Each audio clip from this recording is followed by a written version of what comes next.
My name is Monica Gleiberman, and you're listening to Silence on Set Podcast.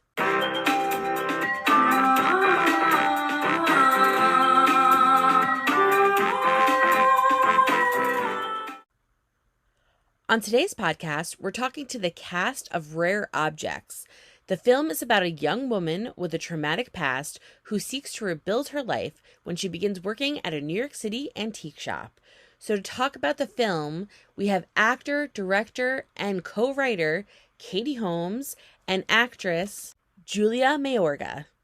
I'm so excited to speak with both of you.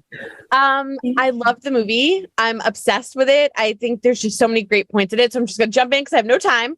But Katie, for you, I wanted to ask you why this was important in terms of writing and the message that you're trying to get across in terms of not everything is broken and all things can be fixed. And for Julia, your character, I really want to know like how you feel her arc is. And then in terms of that last scene, which I could hold until the movie comes out, but that last scene when she finally puts together that cup and that she's kind of coming through and finally like coming to the other side. I think for me, I loved the book. I think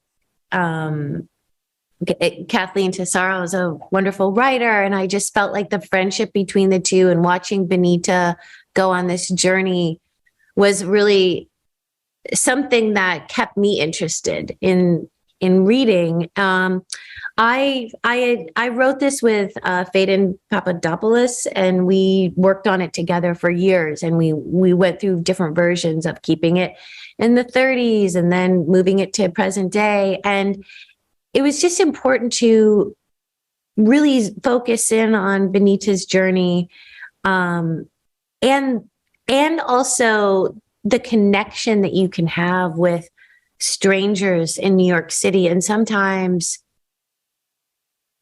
like experiencing something with someone you wouldn't, like a stranger, like how Benita and Diana meet. Sometimes that can allow for a unique relationship where you can be really, really open with that person because, it's not your neighbor. Mm-hmm. It's safe. And also I think like Diana pulls Benita out of her pain at certain points because it's just, she's wild. and sometimes, you need that a little bit in your life to have that friend like that. And she's over the top and too much. But I think that in order to open Benita up, there was a need for that.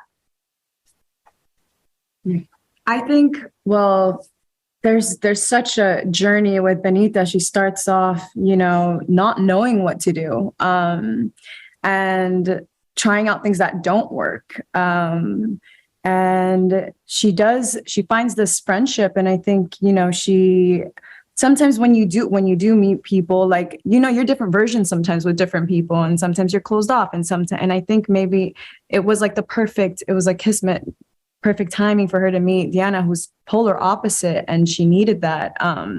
And it made her move into a space where she was discovering new places, giving her that push of, okay, I can do this. And the same thing when she gets the job and meets Kessler, and building these friendships that she would have probably never thought were possible.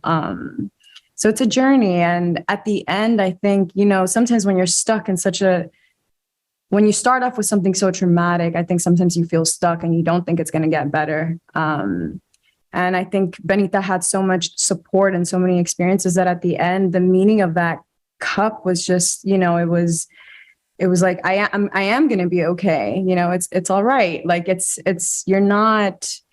you're not just a broken thing, and you're not just damaged. There's importance with experience, and you're special even if you go through things. Like, you're actually more relatable. I agree. And I just want to say I love this film because there's so much powerful women and relationships that are shown for the first time and showing that we're all not perfect and it's okay. That's all right to be not perfect and it's okay to come out of it.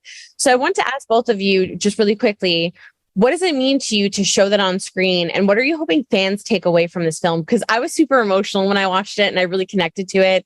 And I just think the two of you were fantastic. Thank you. I mean, I hope people take away what you took away from it, and this, a sense of hope, and that you are enough, and the beauty of rare things and rare people, and we're all individuals, and that should be more and more celebrated instead of everyone being the same and perfect and fitting into a box. Yeah. Profound. Profound. That was real profound. Well, sorry, go ahead. No. I mean, I couldn't have said it better. I don't know where do I go from here? That was perfect. Yeah, that was perfect. I mean, no, it was.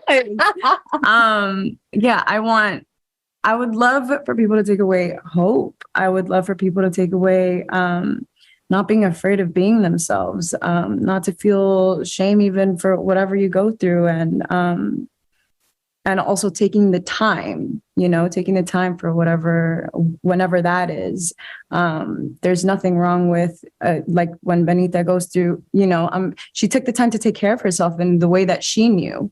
And when she was ready, she was out in the world trying to get a job. I think taking care of yourself is an important thing. Well, I want to thank you guys. Like I said, I was emotionally, I was touched during it. I got emotional. There were parts where I related to. And I mean, I just love the relationship between you two. Kitty, Diana is just crazy in all the best ways. And I just love her so much. And for Benita, I just love everything that she went through and powered through and showed that we're strong. We're strong women. And it's damn time that we see it on TV and in movies. So thank you guys so much. And I hope you have a great rest of the day. But congratulations.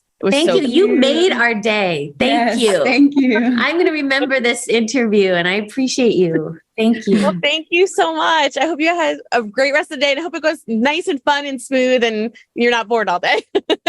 Up next is Derek Luke and Alan Cumming. Hi, guys. How are you? Good, thank you. I'm going to jump right in. First of all, I'm obsessed with both of you. Alan, you did a great job in Traitors, by the way. I binged it and was psychotic with it. So great job on that show. I just warned him about it. I said, it's like crack. You might lose it. It is like crack.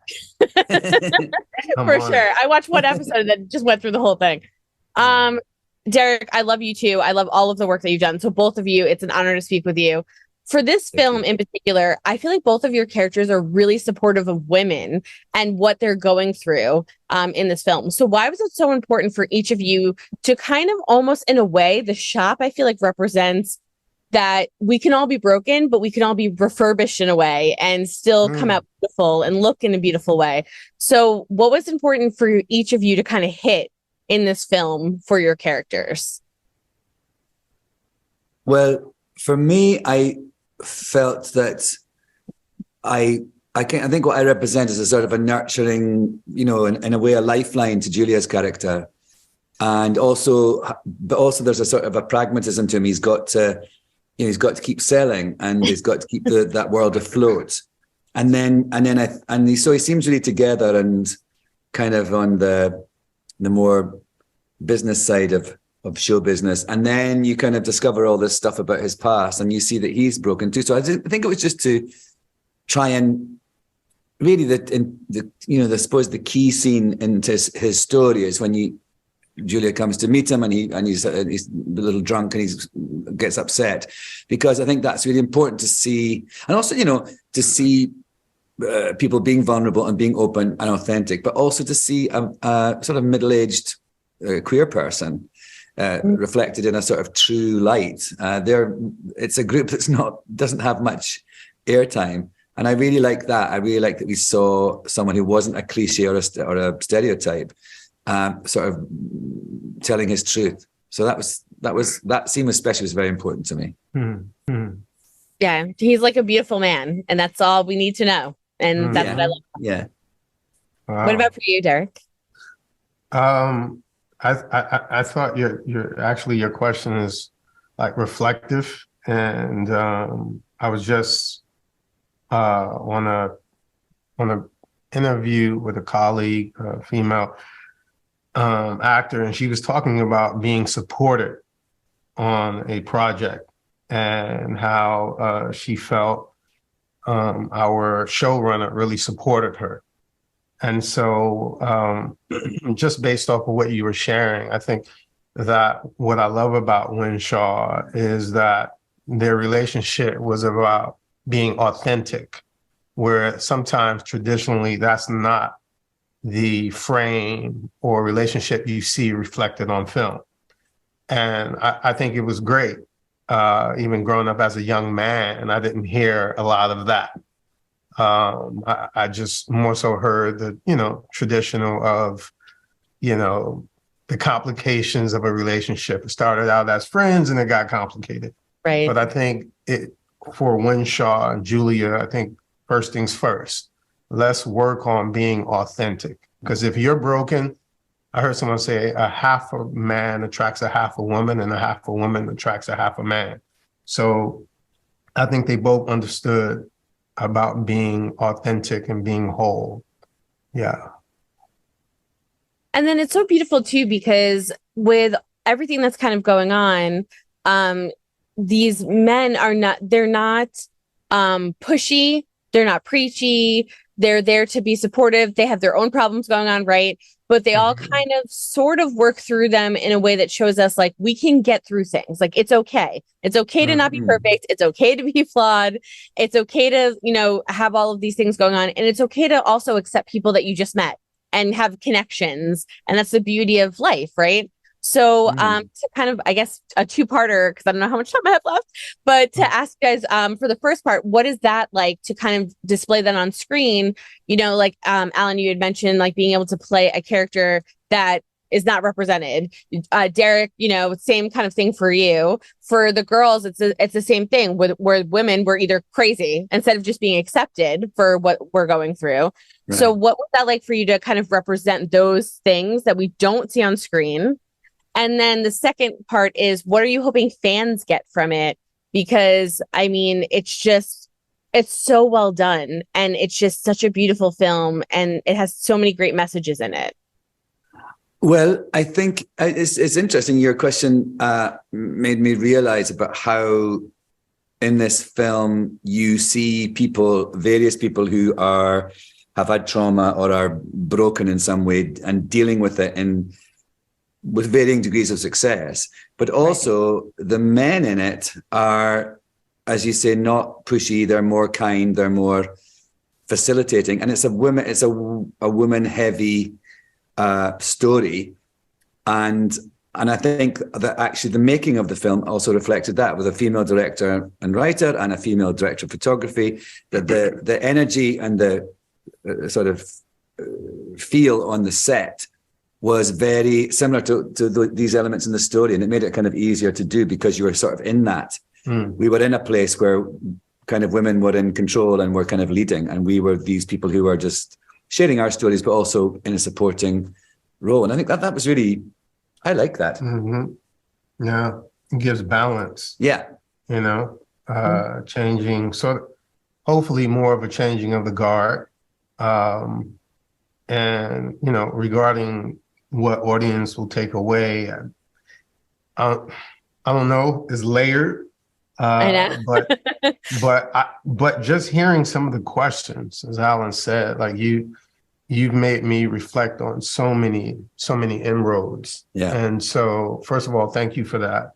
And so my takeaway is that it's okay to, have a fracture, but also be willing to mend, yeah. Well, I want to thank you guys. So I would talk to you guys for an hour and break down every scene because you guys are so good in it. And I just want to say, like, even that last scene with the cup, with it being put together, it's still cracked, but it's together. And all of you are together in the end. Wow. It's still cracked, but together. And so, I mean, it was just one of the most beautiful movies I've ever seen. And the two of you, I just love you guys so much and your work. And I just want to thank you so much for talking to me. And Like I said, I wish I had more time. They'll yell at me, but I wish I had more time to give you more praise because it was so good and pick out specific scenes. But thank you guys so much and congratulations. I cannot wait for everybody to see it. Thank you so much. That's so kind of you.